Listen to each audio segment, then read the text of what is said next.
Hello everyone, welcome to our channel education hotspot. तो अपनी class 12 sociology की 1 marker series जिसमें हम लोग MCQ, fill in the blanks, correct incorrect statement, true और फॉल्स डिस्कस कर रहे थे, उसी सीरीज में हम लोग नेक्स्ट वीडियो कंटिन्यू करेंगे जिसमें हम लोग चैप्टर कवर करेंगे changes and development in rural society. Already 4 chapter हम लोग कंप्लीट कर चुके हैं। This is the 5th video in this series. 4 chapter की वीडियो आप लोगों को ऑलरेडी मिल चुकी है। नोट्स में अभी आज नाइट तक कलेक्टिवली सारे जो भी आपके ये 5 चैप्टर के होंगे टेलीग्राम पे अपडेट कर दूंगी। बाकी एक पैसेज बेस्ड वीडियो और मैं अभी अपलोड करूंगी बिफोर योर लाइव सेशन 7:30 से। आज हमारा लाइव सेशन प्लान है जिसमें हम लोग सोशल मूवमेंट रिवाइज करने वाले हैं।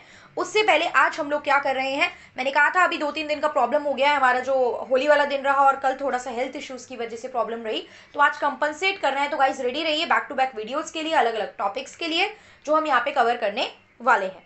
ओके तो यहाँ पे हमारे पास आता है अब in the initial era Indian society was dependent on. पहला क्वेश्चन हमारा है in the initial era starting time पे इंडियन सोसाइटी किस चीज पे डिपेंडेंट थी। देखो सबको पता है प्राइमरी, सेकेंडरी, टर्शियरी 3 सेक्टर होते हैं, यानी एग्रीकल्चर, इंडस्ट्री एंड सर्विसेज। तो Indian society generally most of the time से कौन से सेक्टर पे डिपेंडेंट रही है? प्राइमरी सेक्टर पे। तो प्राइमरी सेक्टर में क्या चीज जाती है? एग्रीकल्चर। और स्टार्टिंग में तो सारी सोसाइटी ही रूरल सोसाइटी हुआ करती थी ना, तो सारा जो प्रोडक्शन वगैरह सारा डिपेंडेंसी किस पे थी? हमारी एग्रीकल्चर पे ही रहती थी। नेक्स्ट यहाँ पे है the green revolution was related to. यहाँ पे ग्रीन रिवोल्यूशन जो आया था वो किससे रिलेटेड था? यहाँ पे फिशिंग से था, फ्लावर प्रोडक्शन को बढ़ाने की बात की थी, एग्रीकल्चर प्रोडक्टिविटी को लेके थी, या ट्री प्लांटेशन को लेके था। Guys I am extremely sorry for the writing and जो कुछ जगह ये मेसअप हो रखी हैं चीजें, ठीक है, थोड़ा सा मतलब मैनेज कीजिए आप लोग इस चीज के साथ। आई होप यहाँ पे समझ में आ रहा हो। It is plantation of trees, ठीक है। बाकी कुछ भी डाउट हो तो यू गाइस कैन आस्क। इसका हमारे पास आंसर है इंक्रीज इन एग्रीकल्चर प्रोडक्टिविटी। मैंने आपको पूरी कहानी रिवीजन सेशन में लाइव में इसके बारे में सुनाई थी, ग्रीन रिवोल्यूशन के बारे में, इंदिरा गांधी वाली कहानी। यहाँ पे हमने रशिया के प्रोफेसर जॉन बर्लोग के साथ मिलके हाई यील्डिंग वेराइटी सीड्स का क्या करा था? इंट्रोडक्शन करा था। 2 फेज में प्रॉपर हम ग्रीन रिवोल्यूशन लेके आए थे। कुछ फसलों के लिए सही था, कुछ के लिए नहीं था। रिच लोग ज्यादा बेनिफिट ले पा रहे थे, पुअर लोग बेनिफिट नहीं ले पा रहे थे। In detail discussion we already have in our lecture और in the live revision class also. Next है यहाँ पे third question, in dash the company identify the crop to be grown. Company बताती है कि आपको क्या क्रॉप ग्रो करनी है। प्रोवाइड द सीड्स, आपको बीज देती है, और अदर इनपुट्स, जो भी आपके इनपुट्स लगेंगे लाइक कुछ टूल्स वगैरह जो भी लगने हैं वो, as well as know how and often also working capital. Know how मतलब आपको उस चीज के बारे में नॉलेज की, कैसे उसको यूज करना है, कैसे फसल बोनी है, काइंड ऑफ ये सारी चीजें, प्लस समटाइम वर्किंग कैपिटल जो रोजाना के लिए थोड़े बहुत पैसे आपको चाहिए वो भी कई बार कंपनी प्रोवाइड कराती है। तो इसको हम क्या कहते हैं, और इसके बारे में भी बहुत डिटेल में डिस्कशन लाइव में हमने की थी। इस कंसेप्ट को हम कहते हैं कॉन्ट्रैक्ट फार्मिंग। कंपनीज एमएनसी आके फार्मर के साथ यहाँ पे कॉन्ट्रैक्ट साइन करती हैं। फायदे नुकसान डिटेल में लाइव सेशन में थे, you guys can watch that. अगर उसमें कुछ भी डाउट है तो आप मुझे बता सकते हो। नेक्स्ट क्वेश्चन हमारे पास क्वेश्चन नंबर 4 है, when land owner manage to divide the land among relative and servant. जब लैंड ओनर अपने जो लैंड थे वो रिलेटिव और सर्वेंट को दे देते थे और उनके नाम पे बस ट्रांसफर, मतलब आप क्या कर रहे हो, आप उनको कंट्रोल पेपर पे दिखाने के लिए दे रहे हो, बट एक्चुअल में कंट्रोल आपके पास है, तो इसको क्या कहते हैं? इसको हम कहते हैं बेनामी ट्रांसफर। क्या कहते थे? बेनामी ट्रांसफर। ये किसके बाद आया था? नेक्स्ट क्वेश्चन देखते हैं, ये दोनों कंसेप्ट आपस में लिंक्ड अप हो जाएंगे। यहाँ पे हमारे पास हमारा next question, question number 5, the laws that impose an upper limit on the amount of the land that can be owned by a particular family is. एक लिमिट लगाता है कि एक फैमिली कितनी जमीन रख सकती है। आजादी के बाद हुआ क्या? जमींदारी सिस्टम खत्म करने की बात की गई, लैंड में रिफॉर्म आ रहे थे, देखा गया लोगों के पास, कुछ लोगों के पास बहुत ज्यादा लैंड है और वहीं कुछ लोगों के पास बिल्कुल भी लैंड नहीं है। तो एक इक्वालिटी मेंटेन करने के लिए गवर्नमेंट ने लगाई लैंड सीलिंग। क्या लगाई? Land ceiling. मैक्सिमम अमाउंट आप कितना रख सकते हो किसी जमीन का अपने साथ। अगर आपके पास उससे ज्यादा जमीन है तो वो जमीन जब्त कर ली जाएगी और उनको दे दी जाएगी जिनके पास जमीन नहीं है। तो यहाँ पे क्लियरली क्या हुआ? इसका आंसर लैंड सीलिंग एक्ट। क्या था आंसर? Land ceiling act. और इसी की वजह से जो फार्मर्स थे या जमींदार थे बेसिकली, वो अपनी जमीन अपने फैमिली, फ्रेंड्स, रिलेटिव, सर्वेंट के नाम कर रहे थे, कंट्रोल खुद रख रहे थे, ताकि उनकी जो जमीन थी वो लैंड सीलिंग के अंदर गवर्नमेंट जब्त ना कर ले। Is that clear? Now the next question is question number 6, name the sociologist. एक डच सोशियोलॉजिस्ट थे ये। डच क्यों लिखा है मैंने कई बार पूछ सकता है कहाँ से बिलोंग करते थे, तो हर बुरे वक्त के लिए तैयार रहना चाहिए ना पहले से। LIC कराते हैं लोग, प्रोविडेंट फंड कराते हैं, हेल्थ इंश्योरेंस कराते हैं। क्यों? क्योंकि एकदम से कोई बड़ा खर्चा ना पड़ जाए ना हम पे, तो एकदम से कोई बहुत वियर्डो सा क्वेश्चन ना आ जाए, तो उसके लिए आप यहाँ पे पहले से क्या करिए, प्रिपेयर होके चलिए। तो एक डच सोशोलॉजिस्ट थे जिन्होंने ये टर्म कॉइन किया, फुट लूज लेबर। तो ये फुट लूज लेबर का मतलब क्या होता है? जैन ब्रेमेन। किसने दिया था? ये टर्म दिया था जैन ब्रेमेन ने। इन रेओतवारी system zamindars are responsible to pay the tax to the government. This is the question number 7. Whether it is true or false आपको बताना है। देखो, अब इससे रिलेटेड एक चीज आपसे पूछ सकता है, रैयत या रेओत करके कुछ भी वर्ड दे सकता है, वो पूछ सकता है इसका मतलब क्या होता है। इसका मतलब होता है फार्मर। क्या मतलब होता है इस वर्ड का? फार्मर। तो जब रेओत का मतलब यहाँ पे फार्मर होता है, तो इसका मतलब यहाँ पे जमींदार को, मिडलमैन को इन्वॉल्व नहीं किया गया, उन्हें हटाया गया और कहा गया कि फार्मर सीधा जाके किसान जो ब्रिटिशर हैं उनको टैक्स पे करके आएंगे, यहाँ पे कोई भी जमींदार बीच में नहीं रहेंगे। तो ये स्टेटमेंट हो गई फॉल्स। सही स्टेटमेंट क्या हो गई? Farmer are responsible to pay the tax to the government. अगर वो इसी को कहता है कि आप करेक्ट करके लिखिए तो। वहीं अगर रेओत का मतलब भी पूछता है इससे रिलेटेड, तो हम क्या लिखेंगे? रेओत मीन्स क्या होता है? फार्मर। नेक्स्ट आता है, in Mahalwari system dash is responsible to collect the tax and pay to the government. Mahalwari system में कौन रिस्पॉन्सिबल होता है? तो महल मतलब मैंने बताया था, महल को काउंट किया गया और यहाँ पे बोला गया महल होता है एक विलेज। महल वर्ड कैटेगराइज मतलब शो किया गया एक विलेज के लिए, और कहा गया कि जो विलेज के हेड होंगे, जो उस विलेज के हेड होंगे, वो सब लोगों से टैक्स कलेक्ट करेंगे और एट लास्ट जाके वो ब्रिटिश गवर्नमेंट को वो टैक्स पे करके आएंगे। तो यहाँ तक हमें अच्छे से क्वेश्चन क्लियर है, और आप बीच में कोशिश करा करो कि आप वीडियो को पॉज करके आंसर खुद से देने की कोशिश करो और अपने आप को क्रॉस चेक करो कि आपको कितने अच्छे से चीज़ें क्लियर हैं। सो यहाँ पे हमारा नेक्स्ट क्वेश्चन नंबर 9 है, members of low ranked caste group had to provide free labor for a fixed number of days per year to the village zamindar as।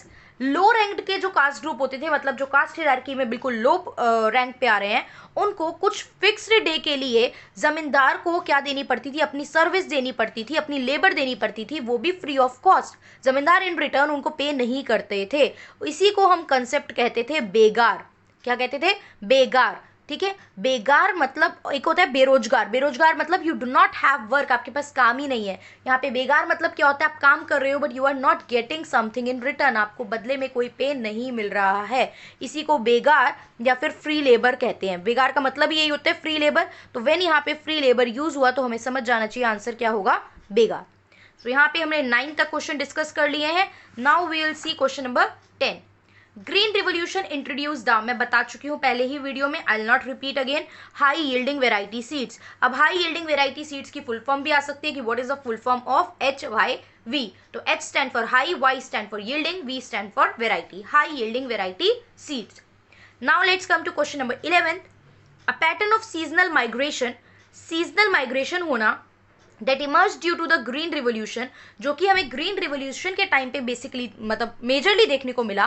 Way worker circulate between their home village, जहाँ पे worker अपने home village and more prosperous area के बीच में circulate करते थे। मतलब जो एरिया ज़्यादा प्रॉस्पर था वहाँ पे द वर्कर और द फार्मर विल गो, वहाँ पे वो लोग काम करते थे, अपनी लेबर अपनी सर्विसेज देते थे, रिटर्न करते थे, and then they came back to their home village. इस तरीके से सर्कुलेशन में ये प्रोसेस चलता रहता था, और इसी को क्या कहा जाता था? इसी कंसेप्ट को कहा जाता था सर्कुलेशन ऑफ लेबर। मतलब लेबर जो है वो ज़्यादा प्रोस्पेरस एरिया से कम प्रोस्पेरस एरिया यानी कि अपने होम टाउन की तरफ सर्कुलेट कर रही है। Is that clear? So now will come to the question number 12। Dash are those who take land on rent. एक होते थे लैंड ओनर्स, ठीक है, ओनर कास्ट यानी जमींदार।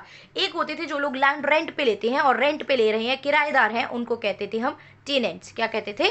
Tenants. Then come the question number 13. The new economic reform was introduced in new economic reform कब आए? मैं थोड़ा जल्दी कर रही हूँ बिकॉज वीडियो की लेंथ बहुत ज़्यादा बढ़ाने का अननेसेसरी कोई फ़ायदा नहीं है। मैं धीरे धीरे कहानी गाऊँ और 15-20 मिनट की वीडियो कर दूँ, that is not necessary. Question ज़्यादा होंगे तो ऑटोमेटिकली वीडियो की लेंथ बढ़ेगी, क्वेश्चन कम तो जल्दी निपटेंगी चीज़ें। न्यू इकोनॉमिक रिफॉर्म, तो इकोनॉमी में नए reform LPG, liberalisation, privatisation and globalisation आए थे। ये कब आए थे? 1991 में। देखो मैं एक क्वेश्चन के साथ कोशिश कर रही हूँ आपके 2-3 क्वेश्चन ऑलरेडी यहाँ पे क्लियर हो जाएं। तो ये 3 रिफॉर्म आए थे। LPG कुछ भी पूछे, लिबरलाइजेशन, प्राइवेटाइजेशन या ग्लोबलाइजेशन, इंडिया में कब इंट्रोड्यूस हुआ? तो तीनों का आंसर क्या होगा? 1991। Then next question, question number 14। Removal of the licensing system and granting more freedom to trade is known as. Licensing system को हटाया गया तो देखो एलपीजी से फॉलो पहले हम करते थे एलक्यूपी, पहले हम फॉलो करते थे लाइसेंस जिसे हटा के लाया गया लिबरलाइजेशन, कोटा जिसे हटा के लाया गया प्राइवेटाइजेशन, परमिट जिसे हटा के लाया गया globalisation. In detail main video और रिवीजन वीडियो में मैं शेयर कर चुकी हूँ, तो आई होप आप लोगों ने वो वीडियो भी फॉलो करी है, तो आपको ये चीज़ इन डिटेल क्लियर होगी। नहीं करी है तो अब कर लीजिए जाके, it's never too late. Answer is liberalisation. MNC stand for, बहुत दिमाग लगाने की जरूरत नहीं है, I think all of you know this answer, multinational company. MNC stand for multinational company. Now what is this multinational company? Multination मतलब बहुत सारे nation, तो company which is having its operation या which is performing the work in more than 2 nation, तो वो कहलाती है multinational company. Is that clear? Next question, the price declare by the government to give protection to the farmer. Government ने price declare करा ताकि farmer को protection मिल सके, farmer को कोई भी बेवकूफ़ ना बना सके, उनके प्रोडक्ट को कम प्राइस पे ना ले ले। दैट्स वाई गवर्नमेंट ने कहा सुनिए फार्मर्स, हम आपके लिए कम से कम इतना प्राइस तो डिसाइड कर रहे हैं, अगर कोई भी कंपनी कोई भी वेंडर आपसे आके सामान नहीं खरीद रहा है तो आप इतने प्राइस में हमें बेच दीजिए, बट हाँ आप नुकसान मत बियर कीजिए। अगर कोई कंपनी आपको इतना या इससे ज़्यादा देती है तभी आप वहाँ पे जाइए। तो इस कंसेप्ट को, इस प्राइस को जो गवर्नमेंट फिक्स करती है उसे हम कहते हैं मिनिमम सपोर्ट प्राइस। क्या कहते हैं गाइस? Minimum support price. तो आई होप ये 16 क्वेश्चन तक क्लियर हो गए होंगे हमें। Now will look the question number 17। यहाँ पे क्वेश्चन नंबर 17 में क्या कह रहे हैं हमसे? The system of exchanging services in the rural society. देखो आपको पता है डिफरेंट डिफरेंट कास्ट होती हैं, ब्राह्मण क्षत्रिय वैश्य शूद्राज, आपको सबको ये सिस्टम पता है। तो हर कास्ट एक दूसरे को सर्विस प्रोवाइड कर रही है, they all are dependent somehow on each other. तो इस सिस्टम को, जो सर्विसेज एक दूसरे के लिए एक्सचेंज करते हैं, इसको हम कहते हैं जजमानी सिस्टम। क्या कहते हैं? जजमानी system. Now the next question is, by which constitutional amendment act panchayat and municipalities was introduced? Panchayat and municipality आज़ादी के टाइम से हमारे पास नहीं थी, बट ये कब आई हैं, कौन से ईयर में आई हैं और कौन सी अमेंडमेंट की गई कॉन्स्टिट्यूशन में जिसके थ्रू ये आई हैं? तो it is 73rd and 74th constitutional amendment act 1992। कौन से ईयर में आई थी ये दोनों? पंचायत भी 1992, म्यूनिसिपैलिटी भी 1992। पंचायत का एक्ट था 73rd एंड म्यूनिसिपैलिटी का था 74th। Now there is a next question, 19th question, जिसमें हम लोग बात कर रहे हैं मैच की। आपको करनी है फेस्टिवल्स, मैच करने हैं प्रॉपर उनके स्टेट से। ठीक है, हमें देखना है पोंगल।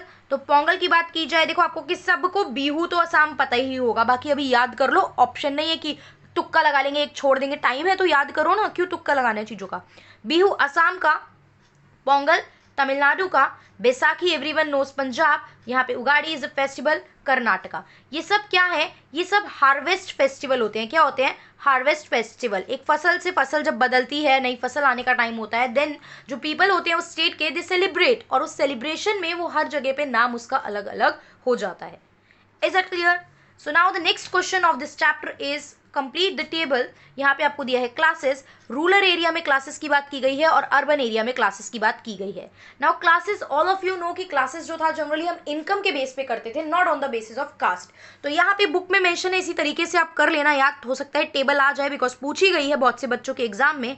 तो यहाँ पे होता है मालिक, एक होती है मजदूर का ग्रुप, मालिक मजदूर, and then there is a group of किसान, फार्मर। Is that clear? वहीं there is a urban area, जहाँ पे आपको ग्रुप देखने को मिलेगा, एक देखने को मिलेगा प्रोलिटेरिएट और एक देखने को मिलेगा बॉर्गुइज। क्लियर? तो यहाँ पे अब ये वर्ड थोड़े से आप लोगों के लिए आई नो अजीब हो गए हैं, तो डोंट वरी, इस वर्ड को मैं सिंप्लीफाई करती हूँ। तो जो प्रोलिटेरिएट ग्रुप होता है वो होती है आपकी वर्किंग क्लास। क्या होती है? Working class. Just wait for sec. तो जो प्रोलिटेरिएट ग्रुप होता है हमारा, वो होती है हमारी वर्किंग क्लास, और वहीं जो बॉर्गीज है, ये जो ग्रुप होता है वो होती है हमारी ओनर क्लास। तो ये कंसेप्ट की सोसाइटी दो ग्रुप में, दो क्लासेस में डिवाइडेड है यहाँ की। प्रोलिटेरिएट यानी जो वर्क कर रहे हैं और जो इन्हें अपनी सर्विसेज दे रहे हैं, और ओनर जो इनसे काम करवा रहे हैं और जनरली इन्हें एक्सप्लॉइट कर रहे हैं। ये जो दो टर्म यूज कर रहे थे, ये किसने दिए थे? ये बहुत ही फेमस सोशोलॉजिस्ट, साइकोलॉजिस्ट किसने दिए थे? कार्ल मार्क्स ने दिए थे। तो इनका नाम भी पूछ सकता है कि किसने क्लास स्ट्रगल, क्लास कॉन्फ्लिक्ट या प्रोलेटेरिएट और बॉर्गीज के कंसेप्ट को एक्सप्लेन करा है। So the person behind this is Karl marks.